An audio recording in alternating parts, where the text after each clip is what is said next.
Happiness. Yes.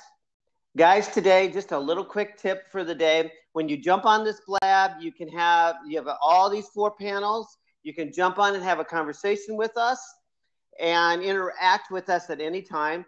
Inside the Blab, inside the chat, you can ask us questions, and please feel free to ask us questions because that helps us and helps us understand what content you guys like to hear and how we can actually resolve any issues and bring value to you each and every day. And let's look at, I know, there we go, Pass. Hey, Pass, welcome. What's going on, brother? And then hey, how you doing, man? And then we have our famous Stephen L. Whiteley on here today. Pass Simpson. Also, both of them have books out today. And there's another square that we can have someone jump on and be a participant this morning. Hey, we got some new people on board. So nice to see new people joining us. Hello, is it Debbie or Deebie or Deeb? Okay, Debbie, thank you. What a great, unique spelling. It's always fun to be unique. Woo! Here we go. Welcome, one and all. Oh, we lost Robert there for a minute. He'll come back. How are you, Paz? I'm always so blessed and highly favored, my brother. How are you? Excellent. Thank you. Let's all tweet out a little bird. Yes, sir. Yoo-hoo. Da, da, da, da, da. There we go. That one's on its way. Come on in, everybody. We're the blessed and the happy. Yes. Yeah. Here we go. Who isn't dressed yet? Yeah, good question. I am. Yoo-hoo. Well, I don't get dressed up, so I'm always dressed. I throw on a motivational T-shirt and a smile. Oh, that's enough. That's it. Don't tell us what's below the waist. Hey, guys, I'm really back. I'm really here. Yay! He's back. Good news. Yay! So, how is everybody today? I am marvelous. Well, do I have anything from you, Pass? Oh, look at that smile. I guess that works. I'm always blessed and highly favored. You know, every day life is great and getting better every day. So how could you feel? Man, especially after our conversation yesterday, life just got amazing. And I got something else for you after the Blab. I didn't forget you. That first call just took a little longer. I got something special for you. Oh, cool. Yay. That's so awesome. Happy day. So awesome. Thank you. So we have a few people on in the chat. Also, tweet a bird, guys. Just tweet a bird out. There's some awesome content coming your way, and I really appreciate everybody coming today. It's really a pleasure to actually be able to have an interaction with you, bring value, and hopefully shift you into a better and happier mood today. It would sure be awesome. Well, can't guarantee that, but you know what? It sure feels like it today.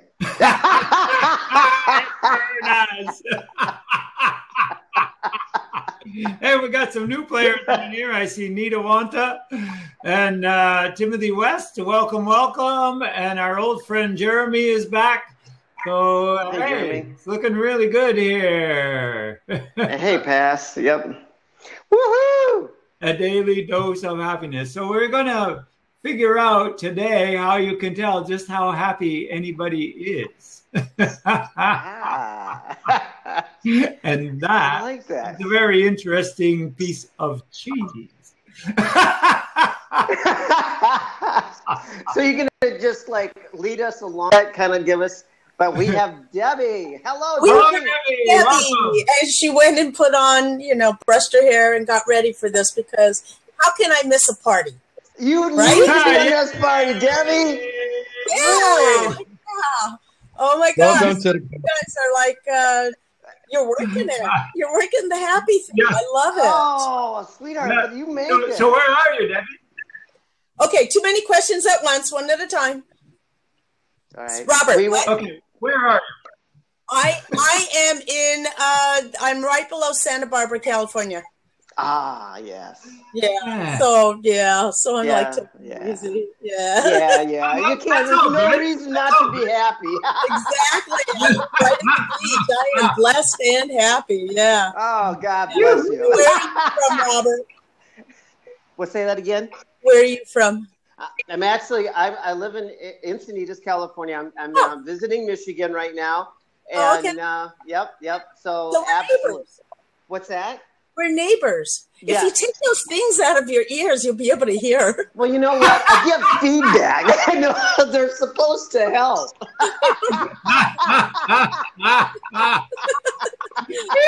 Hey, Cass, where are you from? New York City. I'm in New York City right now. Oh, okay. Very good. Yeah. Do you like living in New York City? I wouldn't want to live anywhere else in the world. I like visiting other places, but I love New York. Yeah. Good for you. Good for you. And Stephen? I am in Ottawa, Canada. Excellent. That's what I'm loving about Blab is that we get to meet people from all over. Yeah, no kidding. Hey, and you can connect so close, even though you're so far away from each other. Yes. What do you do, Deb? This old saying, so close yet so far, is taking on a whole new meaning. It's going out the window. Absolutely. I am involved in a company that addresses anti-aging for the face, body, and mind. Oh, yeah. So I'm pretty excited about that. I've been able to partner up with a guy named Jeff Olson. Oh, wow. Jeff Olson. Yeah. He's a New York Times best-selling author. He wrote the book, The Slight Edge, and I highly recommend it. Yeah. For your life, for your business, for your life, whatever. And we do that through a company called Nerium International. So, can you help us? Yes. What it's all about. Yeah. So we have this new product for the mind, right? It's only a couple months old, right? But it was discovered at Princeton University, the research at Princeton University. What does it do? Okay. Well, what is it called? Tell us about it. Well, it just so happens I have a box on my desk. So I'm not surprised. There you go. Does that come out right? Because I see it backwards. Mind enhancement. Okay. Yeah. So it's a supplement. It's not a drug. Got to put that out there. Oh, and wow. it helps you focus. It helps with your memory. It helps keeping you very sharp. So I love it. Yeah. Do you have any info on how it works? Well, as we age, God, I feel like a commercial happening here. You are happening. You're getting hit really hard. I don't know how this is happening. Yeah, it is. Well, as we age, the neurons in our mind, they separate, right? And it causes the memory loss, and it actually causes medical issues, right? Like Parkinson's and fibromyalgia and Alzheimer's. Yep. And this product was actually developed with funds from Alzheimer's and Michael J. Fox Foundation. So it's all about getting those neurons to reconnect and stay connected. Right? Put those neurons on Blab. What? Put them on Blab. Put them on the HT first.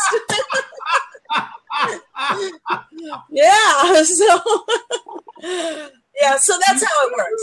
It helps heal those neurons in our brain, which controls everything. Nice. Jumped off again. Robert, what's going on, dude? Okay. I don't know what's going on. It's been an interesting blab. I've had a few minutes when I got on, and then all of a sudden, it's on let the show could still go on.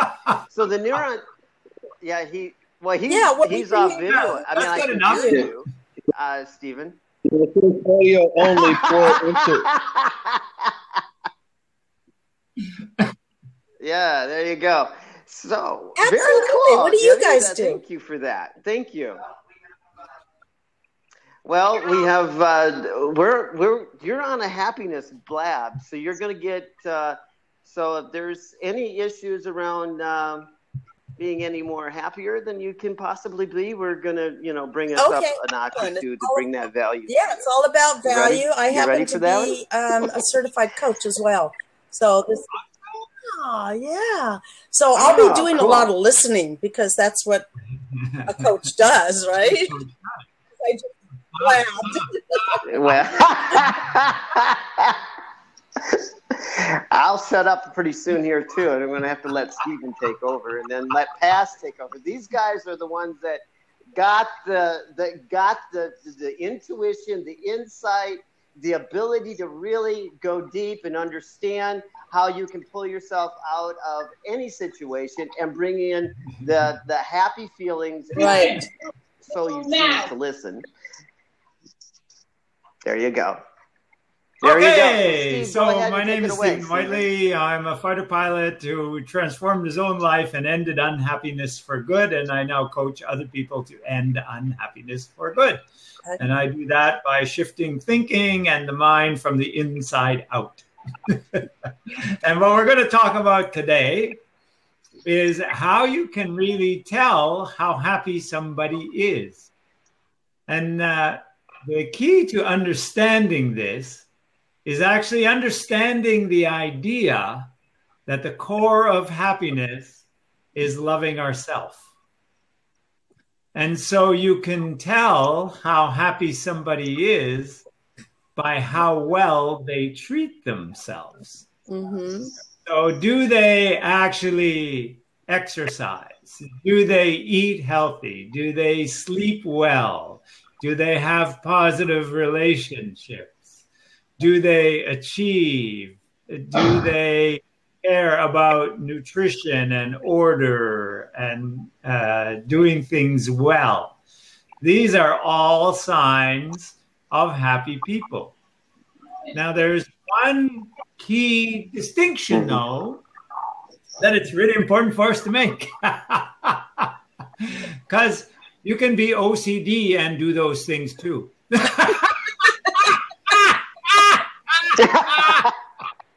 That's the realest thing you can say, because my wife is OCD and she's not very happy.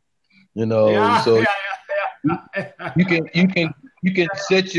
can send yourself crazy by just doing some of those things. I think for me, understanding how happy somebody is not only what they say or what they're doing on a regular basis to express love, not just for themselves, but for others.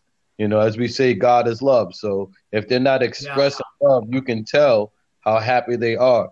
When you're around me, you know that I am happy as a fat kid in a candy store, as a,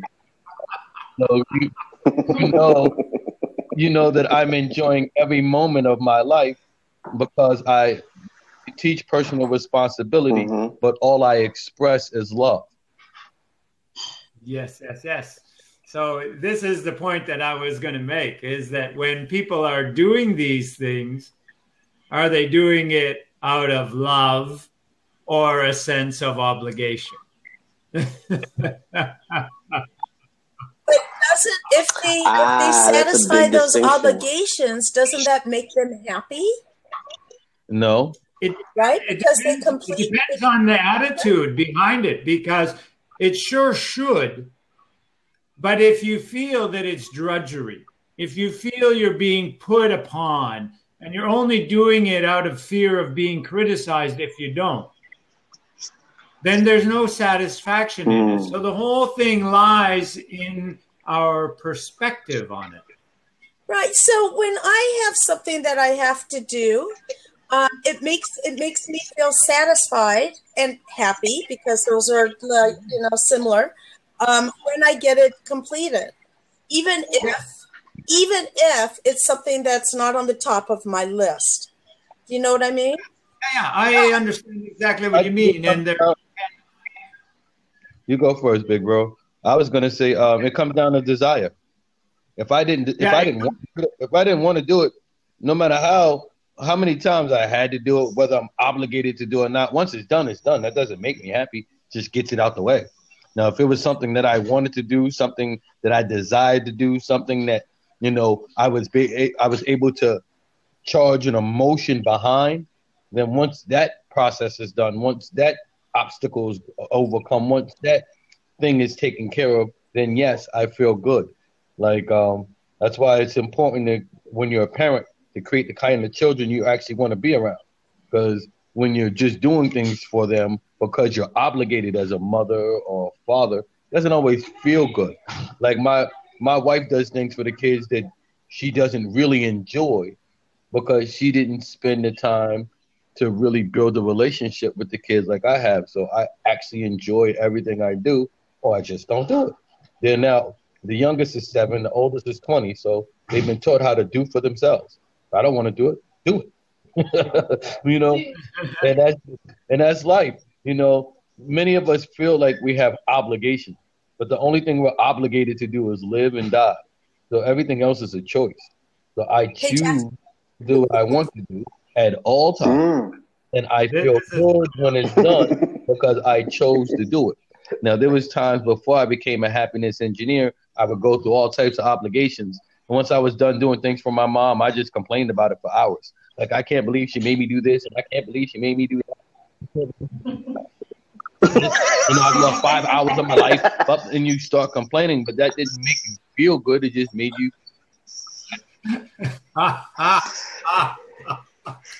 Yeah. So when we choose, like when we feel like we have to do something, that's a construct that I would just let go. So because it is choice.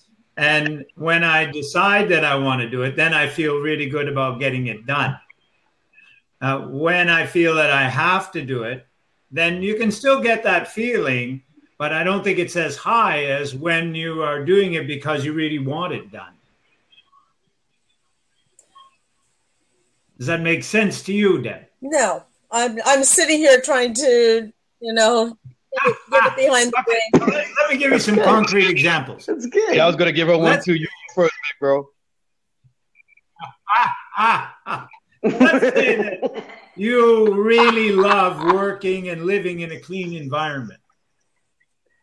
Then doing the dishes after a meal is a natural thing to do because it gives you that thing that you really want.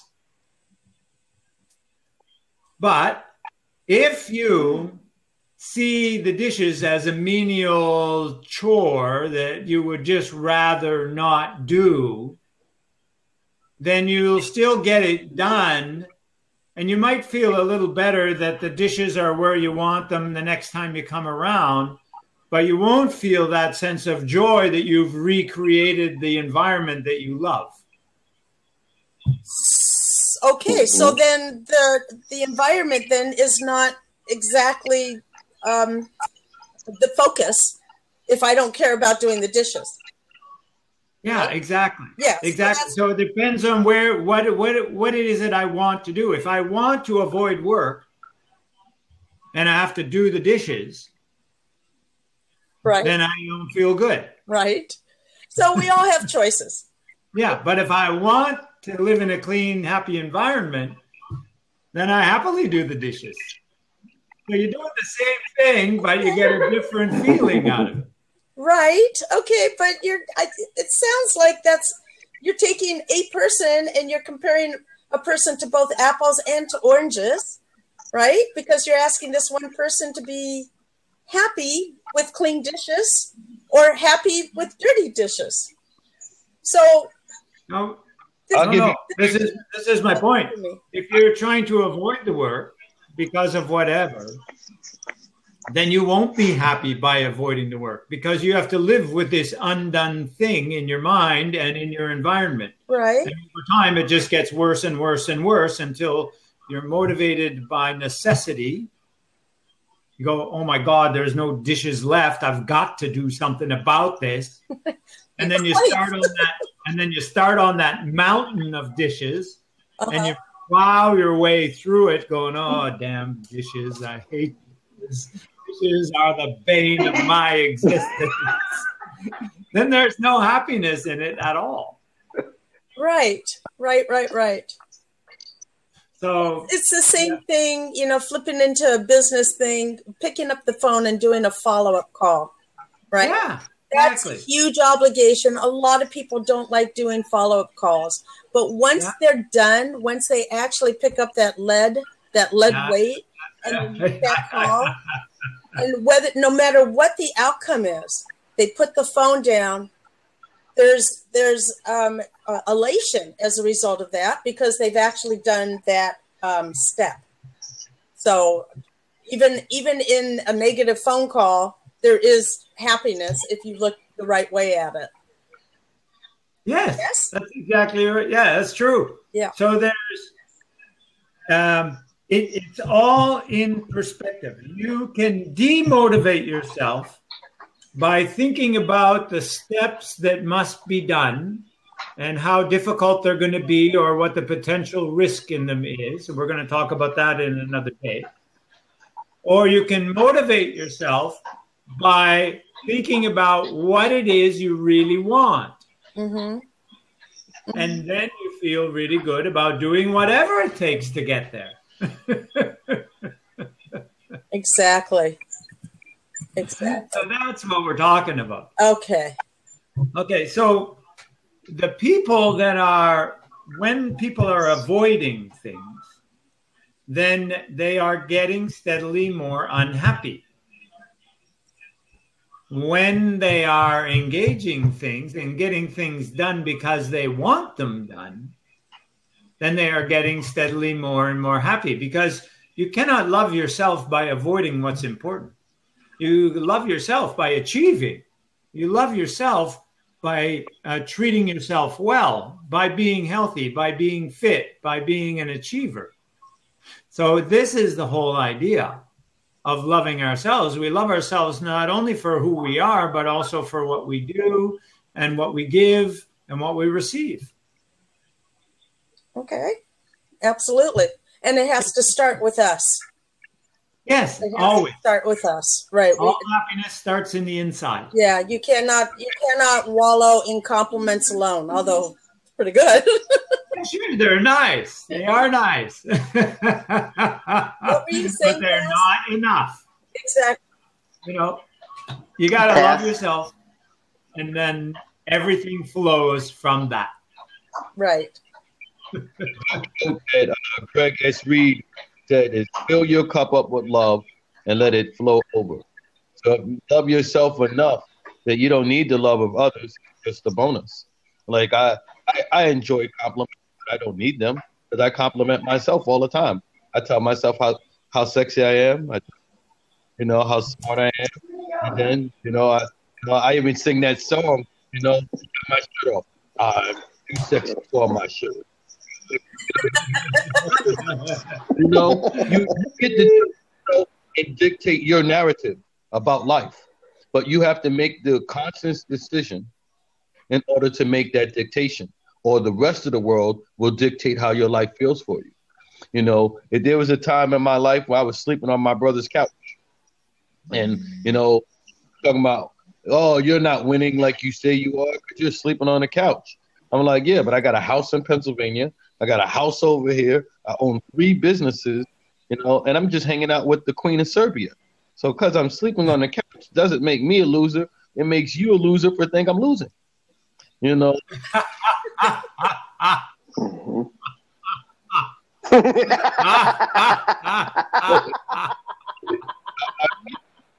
That is good. Yeah. Well, like we talked about a few days ago, focus is everything, right? Focus is where you're going. and what you're bringing to you. So if you're focused on finding fault, then you're going toward fault and unhappiness. If you're focused on betterment, then you are seeing and building people to higher levels and bringing yourself up at the same time. You're doing better, being better. Right. Yeah. Because, feeling good is about doing good. Yeah. So, and feeling right. There's a lot of satisfaction, self-satisfaction, and pride when you do when you complete and do things right. Yeah. Yeah, exactly. Hi, Jamie. Welcome. Yeah. So this is the whole idea. So when we are doing well, then we are feeling well. And that kind of feeds on itself. It's an upward spiral, as opposed to the downward spiral that most of us are used to when we go from mildly annoyed to hugely angry. You can do both of them just as easy. It all depends on the language you use. Oh, so, we're getting a tour of a house. Yeah, it's the Paz house. I know. Yeah. My charger just decided not to work on me. So I'm trying to figure it all out at the same time. Oh, no, not the wayward charger, the unhappy charger.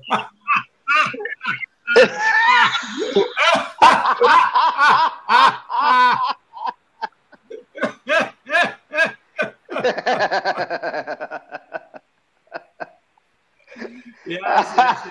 We gotta love technology today. It's just a beautiful, being able to connect like this anytime. And when it goes wrong, you need switch devices. And do it on your cell phone. Very rude. Great.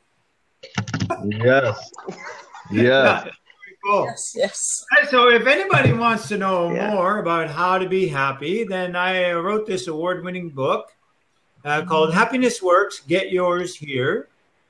And it's available online. And I do coaching and speaking engagements and group classes as well. So anybody wants to connect with us, then you can join us on our Facebook page, or you can join us through the sign-up form that you see there in the chat box. We'll be more than happy to connect with you and help you out in any way that you would happily love. Thank you, Debbie. Okay. So much for the commercial event, right? Exactly. Yeah. Back to the regular schedule. What is your number one challenge to happiness? Yeah. Was that to me? Yeah. Yeah. My number one challenge to happiness? Yes. Boy, I didn't know I had a challenge. I do a lot of listening. Yeah, you maybe don't have one. one. Great news. I am, okay, no, here it is. My number one challenge to happiness is actually family related.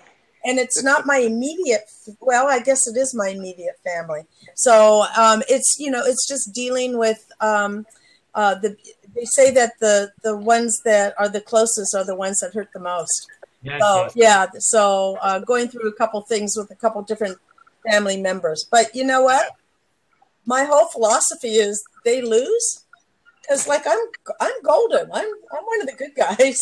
So right? And I mean, if you start looking in the mirror and you start wondering, what the why are these issues right now? I'm looking for my glass of water. I have a feather. Hold on one second.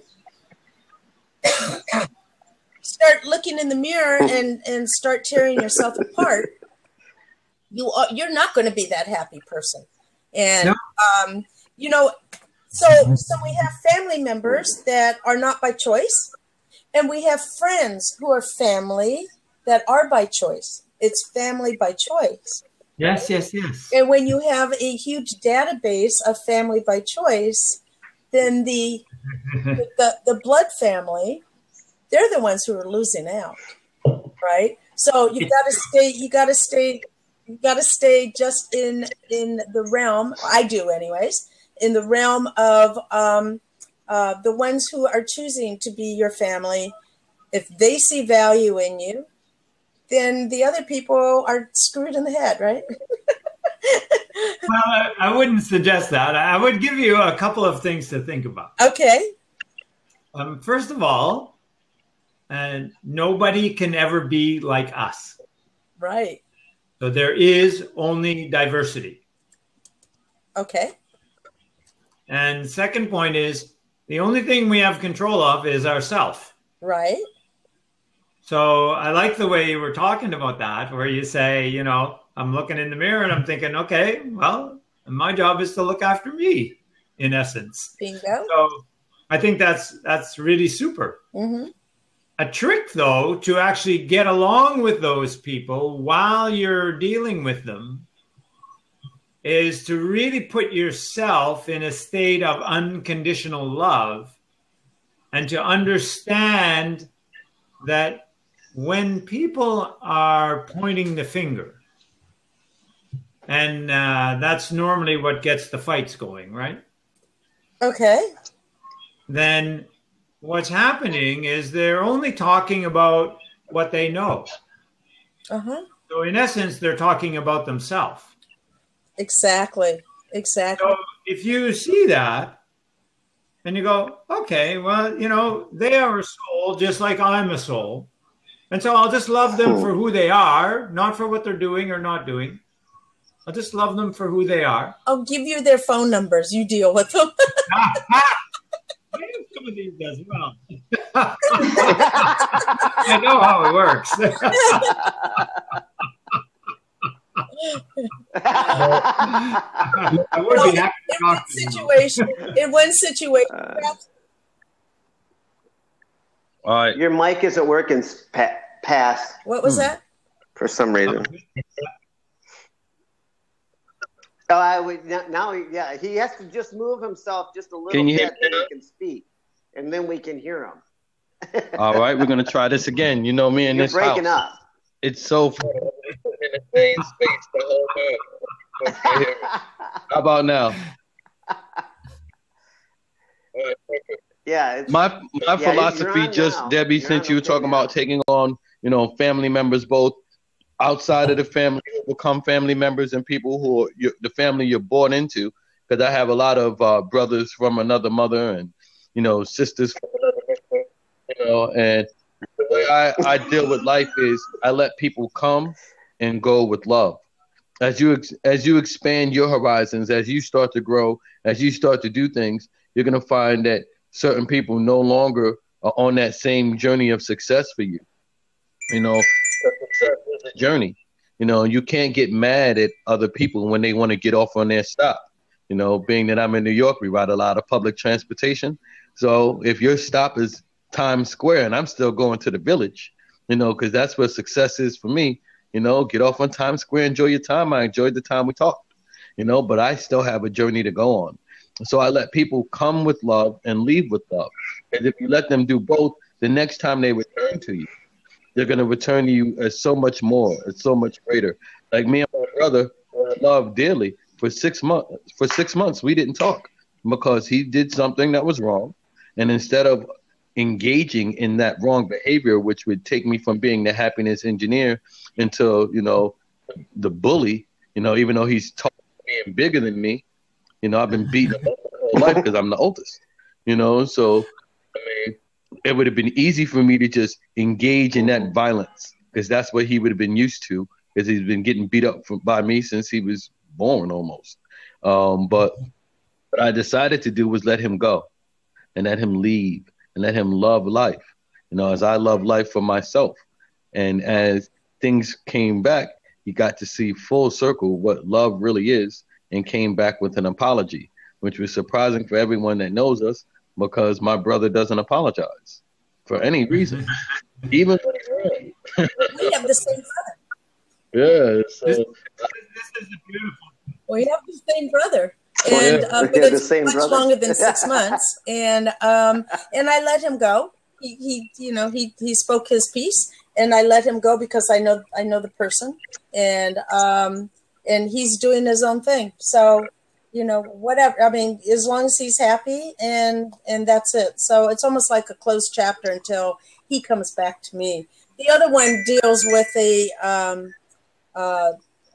daughter-in-law who I did do what you said. I understood what her problem was. I understood where her outburst was coming from, and I accepted her back. But I accepted her back, protecting myself. So, yeah, I mean, there's only one person that's going to love and protect me as much as I do. Yes. Me. Yes. Right? It's me. So, I built a caution line around me when I have to interject with her, and I stay there. Right. And I let her do her thing, and I stay, and it's protection. It's not like it was before. It's certainly not the relationship we had before, but she's on her, like you said, Pass, she is doing her own thing, right? She's getting involved with other people, and she doesn't need my babysitting services quite so much anymore. That's a good way to put it. Yeah, doesn't need that quite so much. The sad thing is that my son and I, the husband, we're like this, right? We have always been best buddies, best friends. And I see that he is pulled away, and that's heartbreaking. But they've got their own life, and it's not like I'm one of those, swarming moms. It's like I never, they only live 2 miles away from me. I never walked into their house uninvited, right? Never.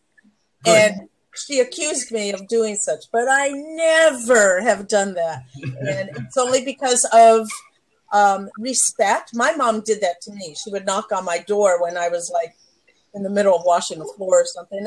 And I swore I would never do that to my kids. Nice. So disrespectful of the people that I encouraged them to be.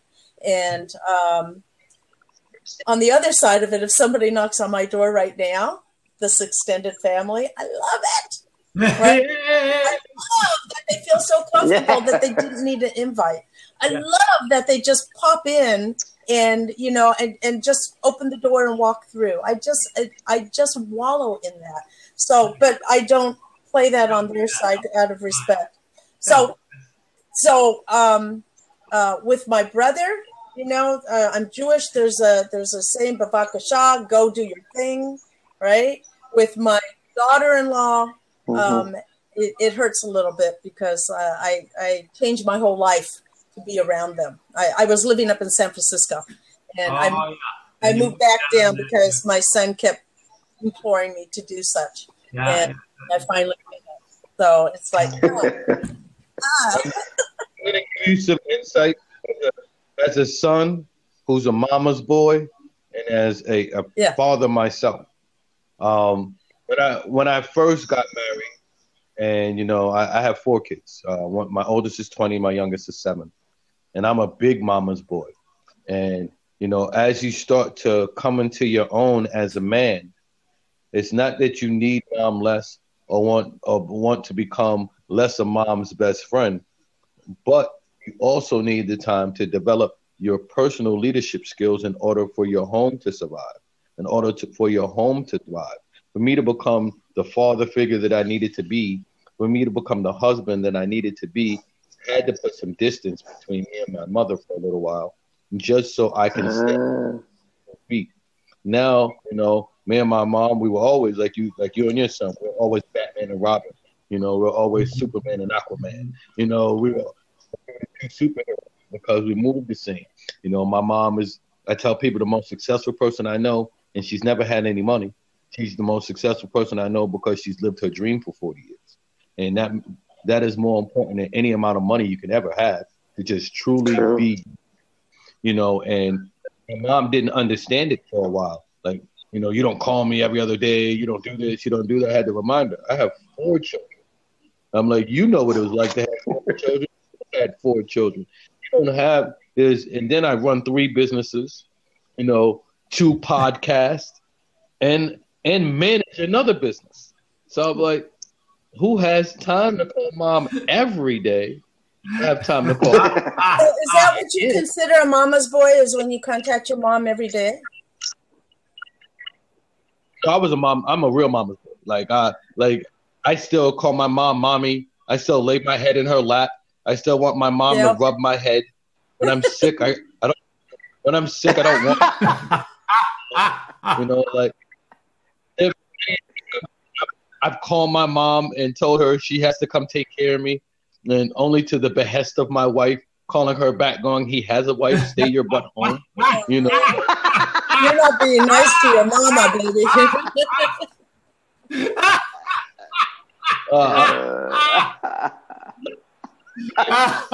Nice one, Baz. That's good. We do come back, and if his wife is in the way of the relationship that you two have built, his wife will eliminate herself. Well, you know what when my son and I were discussing the issue that happened, he said, Mom, you raised me to be this person, and this person says I have to stand by my wife. And it was like, oh, I did such a great job. I just shot off my own foot, right? I totally understood, and I understand where he's at. He is monkey in the middle. And, I'm not that meddling mother-in-law. I am not. And unfortunately, because I hold the title in-law, that's the way that she holds me. So, I mean, I'm never going to be her mom, and I never wanted to be her mom, right? But I am her husband's mom, and I've always been there when they needed me, for my babysitting services or for my wallet, right? And I have never ever questioned. I have never collected. I have never demanded. So it's just having the title of in-law, which is really sad because she has what she's done, and I see it in my granddaughters too, which really hurts, right? I could see they're pulling back from me because they they have an open conversation home over there, so which is kind of cool and kind of not cool. Yeah. So, but anyways, so I look at myself and I weigh this all out. Totally off topic. I want to get back there. I weigh this all out, and it's like. I know who I am. I know that all of my son's friends like me. There's something to that. I know that all of my friends like me, the ones who stay in contact. So there's something to that, and it's sad. It's sad that other people have pulled away because they feel there's an obligation to stay connected, and or maybe they don't, right? And maybe I'm going to give you my personal manifesto. I think my personal manifesto will free you from a lot of this nonsense and allow you to just go through it. My personal manifesto is, I am worthy. I love me. Some people may not like me, but I don't care, because the people that matter will be glad that I'm here. Nice. I'm worthy. I love me. So all you got to, when your daughter-in-law is doing what she's doing and it's not making you feel good internally, when you gave to them, you didn't give to them because you were looking for them. You give for something in return. You gave to them because you gave out an unconditional love. So I keep myself surrounded by people who can give me unconditional love. If it's not your son and your daughter, there's someone else. What'll wind up happening, and I'm just telling you from personal experience, just even with me and my wife, because she didn't believe in this mission for a very long time. And, realize that you can occupy your time with different things, with different people, but surround yourself by love. Actually, my wife didn't get it until 2 days ago. As much as I do, my wife didn't get it until 2 days ago when she actually listened to a testimonial of somebody who bought my book. And they read one of the quotes, the quote from page 32. In order to be great, you must first learn how to be grateful. And they gave a 3-minute, testimony about how that quote made them feel. And my wife was like, "You're really changing people's lives." Yeah. I was like, "Oh, what do you?" Like I've been. You're breaking up, Pass. You're breaking up. Yeah, I've been doing this for a while, and most people, around you don't get to see who you really are because they only see who you used to be. Yeah, that's true. Yes. Working on loving you and being around the people that love Debbie. Right. And what happened is your daughter-in-law was like, hold on, all these people love Debbie? My husband loves Debbie. My kids love Debbie. And Debbie stopped coming around because of my lack of love for Debbie. People feel, the fear of loss is more important to most people than the love of gain. The power of gain. Yes. And the love of gain. So the fear of the loss of your presence, the loss of your health, the loss of your love and support will hurt her more than the gain of anything you're going to give her. So do you enjoy your time, enjoy your space, enjoy the people that come over freely like I do, and those who don't, hey, it's their loss because I love me. Some people may not like me, but I don't care. The ones that matter. Simple. Yeah. That's the chosen family. So, or the family that is blood that is here or related by marriage or whatever. So absolutely, but again, it's like Stephen was saying, it starts with us. We have to love us first, and that's where our real happiness grows from. It grows from the center. And then it goes outward, right? We're a tree. That's what we are. We're an emotional tree. We're an emotional tree. There we go. And we got to find the other. Goes up. So, yeah. And with all of that said. So make sure you touch a happy stick. Yeah, I said touch a happy stick. I'm going to step out and maybe somebody else wants to come in and take my seat. Debbie, it is an absolute pleasure, and I certainly welcome you anytime. By the way, you are such a excellent. We have followed each other before, Robert. I do know that, and I do have a blog of my own that I have a co-host, Stephanie, and I do Too Many Voices, and we do that twice a week. Yeah, and beautiful. It's just we get all of this information right on a daily basis. And your mind can explode. So who do you listen to? And so we have different subjects under that. But if you just look for our Too Many Voices, we do that twice a week. Well, it is even more of an honor that you joined us today. Fun. How can I not jump into my house? It is very much of an honor. Thank you. All right, you guys, take care. Somebody else take my seat. Somebody else. My pleasure. All right. Bye-bye. Thank you, sweetheart. I appreciate you big time. Woo-hoo! Bye-bye. Woo-hoo! That was fun. Well, that was very insightful. Yeah. Hey, we got Kevin jumping on here. Guys? Hello, Kevin. Hey, Kevin. Welcome. Where are you guys? Creative Corditas, welcome as well. Where are you guys from? Okay, I'm from Ottawa in Canada. Okay. I was born in New York, and where are you two guys from? I'm New York City, New York now. I'm in Manhattan, New York, but I live in Queens, New York. I live in Harlem. Oh, I know where that is. It's just right up the street. I know. Shout out to Harlem, man. So Kevin, what do you do? I'm a disability advocate. I'm a music promoter for any type of artist on Blab. I like to. Wow.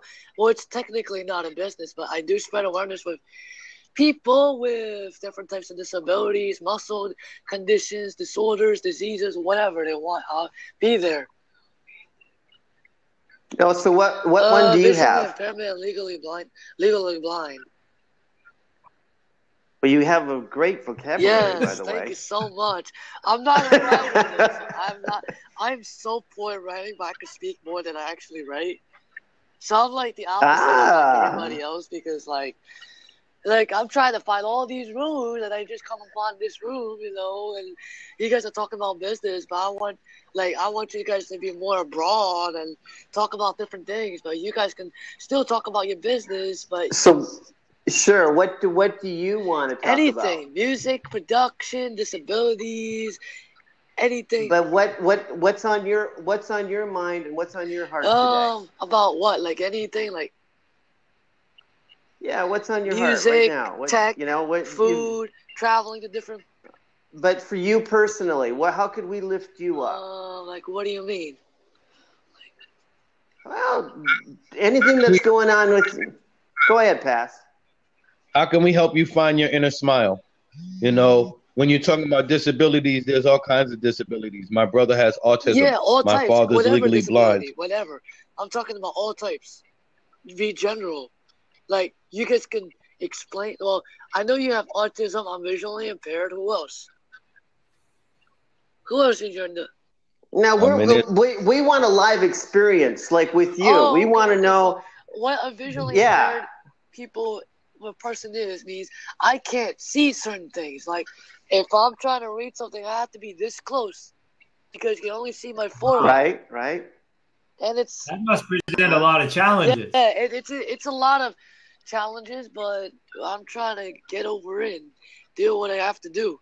Like, I use a cane to like walk around, but like if it's like off campus by myself, like I use a cane. But if it's with my parents, I don't use it because I have my parents guiding me. So it's a life-changing experience when you try to lose your vision, and you can see how different it is when you actually can't see at all. You have to use Braille, you have to use tactile, you have to do everything auditorily as right now. But I can still see a little, but most of the time I use oral learning. So, it's a little different, but, everybody has their different ways, Well,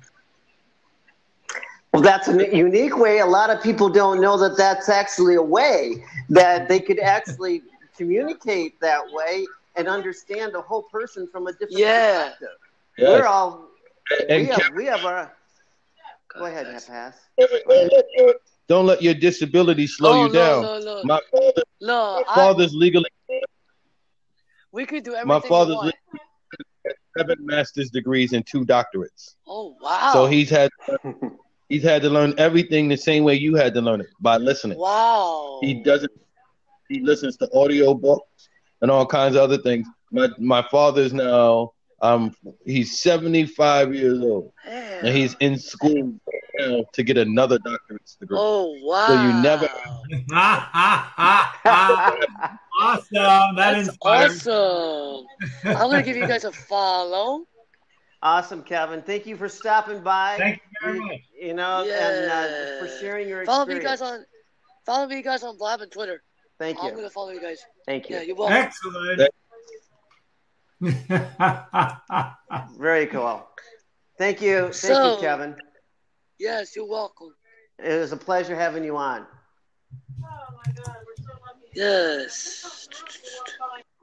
So, Stephen, finish it up here a little bit about how you have inside. Yeah. So happiness at its core is an energy.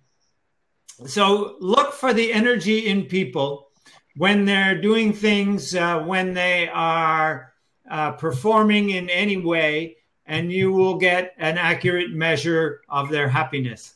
So if they are energetic while they are getting things done, while they are eating, while they are exercising, while they are achieving and helping and giving and receiving, then you know that they're happy. And if they are not, then you know that they're not happy. Yes. That's a really good point.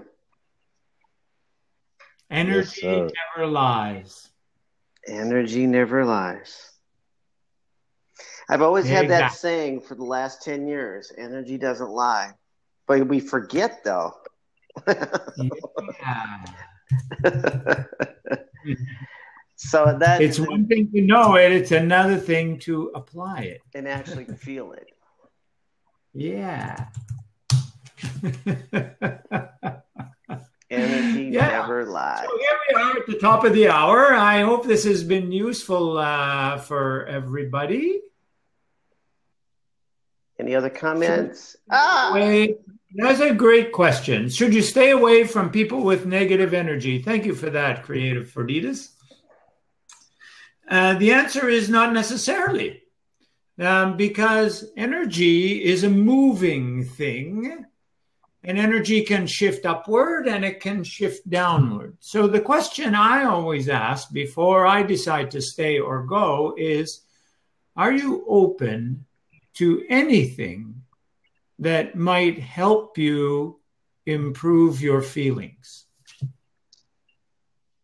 And if they are, then I'm happy to stay around. And if they're not, I'm happy to let them be. Either way, I'm happy.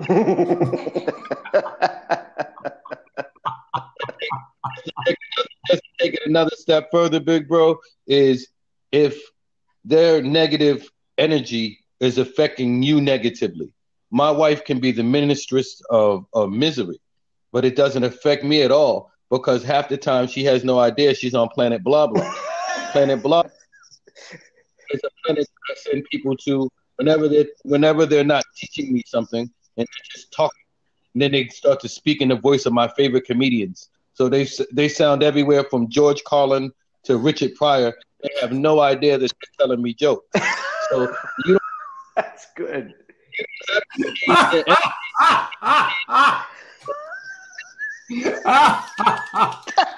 Nice. It's like I'm so angry, but I can tell inside you're laughing at me. Yeah. I'm like, because that'll only cause a conflict that I've just set myself. But I can on the inside and enjoy every moment of your negative energy. Because like I said, for you, they teach you a lesson or tell you a joke. And most times they don't get to make the choice. That's true.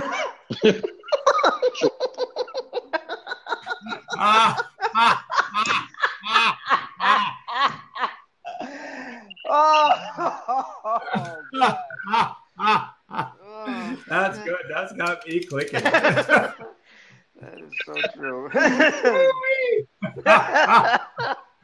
Wow. Okay. So. I won't expand on that one. Wow, is that good? Yeah. So tomorrow we're going to talk about risk, happiness, and risk. This will be Monday. Yes, that will be Monday. On Monday, we're going to talk about happiness and risk. And that risk is? So there is always risk. And we're going to find out what that risk is and which direction of risk is useful to us and is not useful to us on Monday. So join us there and we'll have a good time. Yay! So gentlemen, let's laugh ourselves out and say goodbye.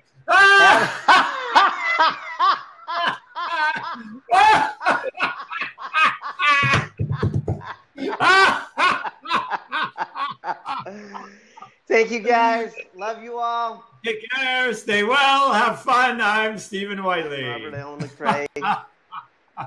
And I'm Paz Simpson, the happiness engineer. Hey.